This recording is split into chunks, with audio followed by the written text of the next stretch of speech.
میں بہت مشہور دائیں تھی۔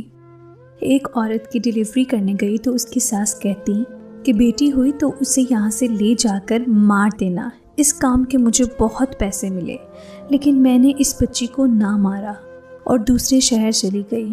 20 سال بعد بیٹی نے کہا کہ وہ کسی سے محبت کرتی ہے اور اس لڑکے کے گھر والے رشتہ لے کر آ رہے ہیں۔ جب وہ عورت ہمارے گھر رشتہ لینے آئی تو میرے قدموں تلے زمین نکل گئی۔ اسے دیکھ کر میرا سر بری طرح سے چکرانے لگا۔ 20 سال بیت جانے کے بعد میں اس عورت کا چہرہ بھلا نہیں پائی تھی۔ میرا دل تو اسے دیکھ کر دھڑکنا ہی بھول گیا تھا۔ وہ میرے سامنے بیٹھی تھی، میرے لیے ایک نئی آزمائش بن کر لمحہ لمحہ مجھ پر بھاری گزر رہا تھا۔ میں کیسے کرنے جا رہی تھی ایک گناہ۔ وہ عورت شاید مجھے پہچان نہیں پائی تھی۔ مٹھائی کا ٹوکرا سامنے ٹیبل پر رکھا تھا کیونکہ میں اپنی بیٹی کو نیم رضامندی دے چکی تھی۔ وہ لوگ پہلی بار میں ہی پوری تیاری سے ہمارے گھر آئے تھے۔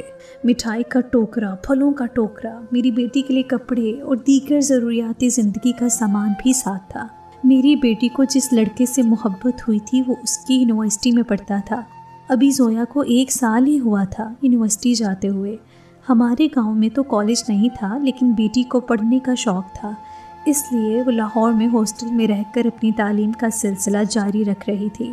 پہلے تو میں نے اپنی بیٹی کو اس رشتے سے صاف انکار کر دیا۔ میں نے کہا کہ تمہارے ابا کو شک بھی ہو گیا کہ تم یونیورسٹی کے کسی لڑکے کو پسند کرتی ہو تو وہ تمہارے ساتھ ساتھ میری بھی جان لے لیں گے، کیونکہ بیٹی پڑھانے کی ضد میں نے ہی کی تھی، کیونکہ بیٹی کے پڑھنے کی ضد بھی میں نے ہی کی تھی کہ ہمیں اپنی بیٹی کو پڑھانا چاہیے، اور بیٹی کسی کو پسند کرنے لگی ہے، شادی بھی وہیں کرنا چاہتی ہے۔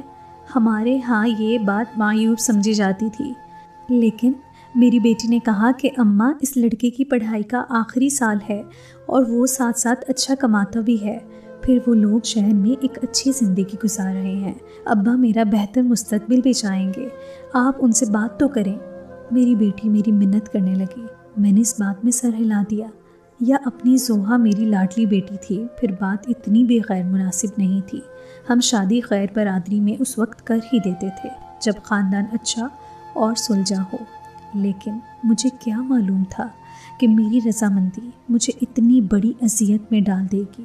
میرا سکھ چین سب کچھ مجھ سے چھین جائے گا، میرے لیے سب سے بڑی آزمائش بن جائے گی۔ میں نے اپنے میاں کے سامنے یہی بہانہ بنایا کہ زویا کو یونیورسٹی میں اس کی سہیلی کی خالہ نے اپنے بیٹے کے لیے پسند کر لیا ہے، وہ اچھے شریف لوگ ہیں، کھاتے پیتے گھرانے سے ہیں۔ میرے میاں نے کہا کہ وہ لاہور جا کر پہلے خود لڑکے کو دیکھیں گے، پھر ہی وہ کوئی فیصلہ کریں گے۔ زویا تو سن کر بہت خوش تھی کہ باپ نے زیادہ اعتراض نہیں کیا۔ میرے شوہر جب لاہور سے لوٹے تو بہت خوش تھے، انہیں رشتے پر کوئی اعتراض نہیں تھا۔ رشتہ لانے سے پہلے ہی سب کچھ طے ہو چکا تھا کہ منگنی کی رسم بھی ادا ہو جائے گی، کیونکہ وہ لوگ لاہور سے آ رہے تھے، بار بار آنے جانے کے بعد منگنی ہی تو کرنی تھی، پھر کیا حرج ہے کہ منگنی کی رسم ہی ادا کر دی جائے۔ زویا کی خوشی میں ہی میری خوشی بھی تھی۔ مجھے بہت بڑی بے چینی سے لڑکے والوں کا انتظار تھا۔ میں نے اپنے قریبی سبھی لوگوں کو گھر بلا لیا کہ میری زویا کی منگنی ہونے والی ہے۔ میری دونوں بڑی بیٹیاں بھی اپنے شوہر اور بچوں کے ساتھ آ چکی تھیں، لیکن لڑکے کی والدہ کو دیکھ کر میرے حواس گم ہونے لگے تھے۔ میں چپ کی چپ سی رہ گئی تھی۔ وہ خوشی کا اظہار کر رہی تھیں، آتے ہی میرے گلے لگ گئی۔ میری بیٹی کو گلے لگا کر پیار کیا، اس کی پیشانی چومی، لڑکا بھی ساتھ ہی آیا تھا۔ سب ہی ہنس بول رہے تھے سوائے میرے۔ میں بس ایک ٹک اس عورت کو دیکھ رہی تھی، وہی گوری رنگت، وہی تیکھے نین نقش، کچھ بھی تو نہیں بدلا تھا، بس بال سفید ہو چکے تھے، نظر کا چشمہ لگ گیا تھا۔ میں جیسے جیسے اسے دیکھ رہی تھی میرا دل بیٹھا جا رہا تھا۔ 20 سال پہلے کا وقت میری نظروں کے سامنے آنے لگا۔ ایک عورت کی کمرے سے درد سے کراہنے کی آوازیں آ رہی تھیں۔ میں ایک دائی تھی۔ جب میں کمرے میں جانے لگی تو مجھے اس کی ساس نے دروازے کے باہر ہی روک لیا۔ کہنے لگی، ہمیں صرف پوتا چاہیے، اگر بیٹی ہوئی تو اسے اپنے ساتھ لے جانا اور اس بچی کو مار ڈالنا۔ اس کام کی وہ مجھے بہت بڑی قیمت دینے کو بھی تیار تھیں۔ بہن جی، اگر آپ اجازت دیں تو اپنی بیٹی کو رسم کی انگوٹھی پہنا دوں۔ اس عورت کی آواز پر میں چونک گئی، ایک دم سے ماضی سے حال میں آ گئی تھی۔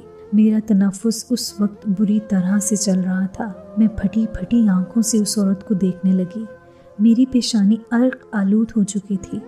دسمبر کی ٹھنڈ میں بھی مجھے حبس سا محسوس ہو رہا تھا۔ مجھے لگا کہ میرے گلے میں اتنی گرہیں پڑ چکی ہیں کہ بول بھی نہیں پاؤں گی۔ کیسے کہہ دیتی کہ رشتہ تو کسی طور ہی ہو نہیں سکتا تھا۔ میری چپ کو دیکھ کر میرے شوہر نے اس عورت سے کہا کہ بہن جی آپ بسم اللہ کریں، ماں ہے نا تو اس لیے کچھ اداسی ہو گئی ہے، زویا ہم دونوں کی لاڈلی بھی تو ہے بہت۔ میرے شوہر کو لگا کہ شاید میں اس لیے چپ ہوں کہ بیٹی سے اداس ہوں، لیکن حقیقت تو میں ہی جانتی تھی۔ جیسے ہی وہ عورت زویا کو انگوٹھی پہنانے لگی میں فوراً سے کھڑی ہو گئی۔ میں نے کہا کہ میری طبیعت بہت خراب ہو رہی ہے۔ اس وقت مجھے کچھ بھی سمجھ نہیں آ رہا تھا۔ آپ لوگ منگنی کی رسم کچھ دن بعد ادا کر لیجئے گا۔ میری بات سن کر سب ہی اپنی اپنی جگہ پریشان سے ہو کر بیٹھ گئے۔ زویا مجھے دیکھنے لگی۔ میں کمرے سے باہر اکیلی نہیں نکلی تھی۔ زویا کا ہاتھ پکڑ کر اسے بھی باہر لے گئی تھی۔ دل میں انجانا سا خوف سا تھا۔ میں اپنے کمرے میں اسے لے آئی۔ زویا مجھ سے میری طبیعت کا پوچھنے لگی۔ میں اپنے بیڈ پر لیٹ گئی اور آنکھیں بھی بند کر لی۔ میرے ذہن میں وہی 20 سال پہلے والی بات پھر سے چلنے لگی۔ میں جب کمرے میں داخل ہوئی تھی وہ عورت درد سے کرا رہی تھی، پسینے سے شرابور تھی۔ پچھلے کئی گھنٹے سے وہ اسی کشمکش سے گزر رہی تھی۔ میں نے اسے دیکھ کر تسلی دی۔ کچھ دیر بعد ہی اس نے بیٹی کو جنم دیا۔ وہ عورت اس قدر کمزور تھی کہ نقاہت کی وجہ سے آنکھیں بند کیے نیم خندگی میں چلی گئی۔ میں نے بچی کو کپڑے پہنائے۔ وہ بند آنکھوں سے پوچھنے لگی کہ اسے کیا ہوا ہے۔ بچی اس وقت بے تحاشا رو رہی تھی۔ میں نے کہا کہ بیٹی ہے لیکن بہت کمزور ہے۔ یہ کہہ کر میں بچی کو لے کر کمرے سے باہر نکل آئی۔ ذہن میں صرف اس عورت کی سانس ہی موجود تھی۔ اس کی سانس نے مجھ سے پوچھا کہ کیا ہوا ہے۔ میں نے کہا کہ بیٹی ہے۔ یہ سن کر اس کی سانس کا چہرہ اتر سا گیا۔ اس نے مجھے کئی لال نوٹ دیے اور کہنے لگی کہ اس بچی کو مار دینا، اب اسے لے کر یہاں سے چلی جاؤ، اس سے پہلے کہ میرا بیٹا یہاں آ جائے اور ایک ہنگامہ برپا ہو جائے۔ میں بچی کو اپنی چادر میں لپیٹ کر وہاں سے باہر نکل آئی۔ زویا میرے سرہانے بیٹھی تھی۔ میرا شوہر قریبی ڈاکٹر کو لے کر میرے کمرے میں پہنچ گیا۔ ڈاکٹر میرا چیک اپ کرنے لگا، کہنے لگا ان کا بی پی بہت ہائی ہے۔ مجھے دوا دیکھ کر وہ چلا گیا۔ میں نے دوا کھائی اور سو گئی، لیکن مجھے کیا معلوم تھا کہ جب صبح اٹھوں گی تو ایک ایسی خبر ملے گی جو میری منتظر ہوگی کہ میرا دل دہلا کر رکھ جائے گی۔ میں تو 20 سال پرانی کسی بات کو ابھی تک فراموش نہیں کر پائی تھی۔ جب میں ایک دن کی بچی کو گود میں لیے اپنی چادر میں چھپائے باہر لائی تو وہ بچی رو رہی تھی۔ میں نے کئی عورتوں کے کیس کیے تھے۔ بیٹی ہونے پر بہت سے لوگوں کے منہ بن جاتے تھے، ساس ناک منہ چڑھائے بیٹھ جاتی تھی، لیکن کبھی کسی نے یہ نہیں کہا تھا کہ بچی کو مار ڈالو۔ میں تیز تیز قدم اٹھاتے ہوئے بس اسٹاپ تک جا رہی تھی۔ میرا ذہن مسلسل چل رہا تھا۔ ایک بات ایک خیال مجھے بے چین کر رہا تھا۔ کبھی مجھے اس عورت کا خیال آنے لگتا جو پچھلے کئی گھنٹے سے درد سے کرا رہی تھی اور اتنی تکلیف سہنے کے بعد اسے اولاد ہونے کی خوشی ملی تھی۔ جب اسے یہ معلوم ہوگا کہ اس کی بچی مر چکی ہے تو اس کی کیا حالت ہوگی، وہ کتنا روئے گی، کتنا تڑپے گی کہ 9 ماہ جس بچی کو اپنے وجود میں رکھ کر محسوس کیا، اب اسے دیکھنے، پیار کرنے، سینے سے لگا کر اپنی ممتا کو تسکین دینے کا وقت آیا ہے تو یہ خبر اسے ملی کہ وہ بچی مر چکی ہے۔ میں اس شہر کی رہائشی نہیں تھی، گاؤں سے یہاں اپنی بہن سے ملنے آئی تھی۔ 2 دن بعد آج واپس جانے کے لیے ہی بس کے اڈے پر بیٹھی تھی۔ یہاں ابھی تک بس نہیں آئی تھی، بس آنے میں ابھی 1.5 گھنٹہ باقی تھا۔ وہاں قریب میں بس چند ہی گھر تھے، قریب میں کوئی ہاسپٹل بھی نہیں تھا جب ایک شخص وہاں بھاگتا ہوا آیا اور گھبرا کر پوچھنے لگا کہ یہاں عورتوں میں دائی ہے تو میرے ساتھ چلی، میری بیوی کی طبیعت بہت خراب ہے۔ یہ سن کر میں فوراً سے کھڑی ہو گئی، اس شخص کے ساتھ اس کے گھر چلی گئی تھی۔ میں نے کبھی نہیں سوچا تھا کہ واپس آتے ہوئے میرے پاس ایک نومولود بچی ہوگی۔ میں جیسے ہی بس اسٹاپ پر پہنچی بس پہنچ گئی تھی۔ میں بس پر سوار ہو گئی۔ میں بس میں بیٹھی یہ سوچ رہی تھی کہ میں کیسے اتنی سی معصوم بچی کی جان لے سکتی ہوں، کیا کروں، کیا کسی ویرانے میں سے چھوڑ آؤں۔ وہ بچی میرے سینے سے لگی سو چکی تھی۔ ابھی میں انہی سوچوں میں گم تھی کہ جھٹکے سے بس ایک جگہ رک گئی۔